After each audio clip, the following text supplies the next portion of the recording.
di ba guys, pumunta ako sumama ako sa pag-pick up sa anak ko. So, ayan, dahil ang bait ng kliyente niya, namigay ng pagkain. So, ayan, yung mga pagkain.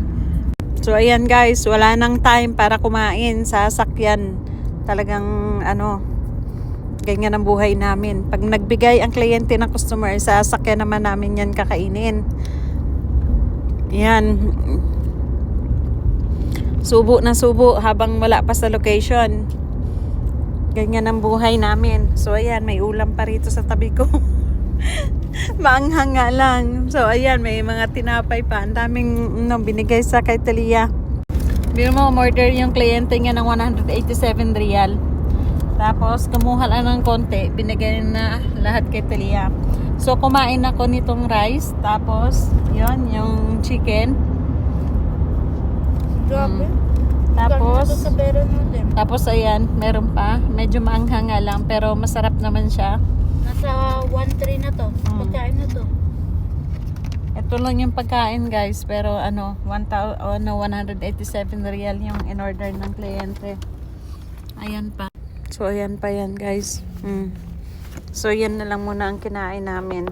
So nauna ako sumubo dahil isa lang yung kutsara, tinidor, nauna ako sumubo. So yan. Habang hawak ko yung yung kanin, subo lang ng subo yung anak ko. So alam niyo na guys, ganito ang buhay namin. Kahit sa pagbili ng merienda, tinatry talaga namin na hindi kami bibili ng merienda. Minsan sa tubig, ayan, automatic talagang nag-aalok talaga agad ng tubig yung kliyente namin.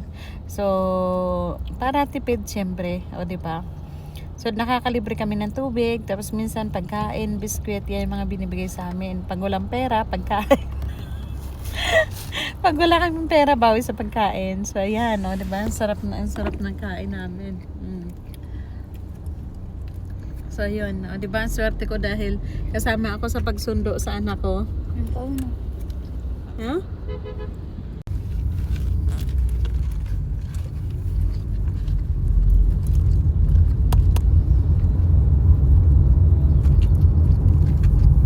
Mayaman talaga tong manok kasi iba ang luto eh.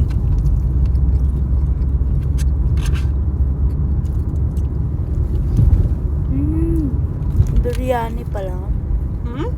Biryani. Sarap ito. Masarap din siya eh. Hanga lang. Chicken yan. Ang siya yan. Gusto mo tikman? Ayaw, maanghang. Beef siya. Ayaw, baka mamaya kami.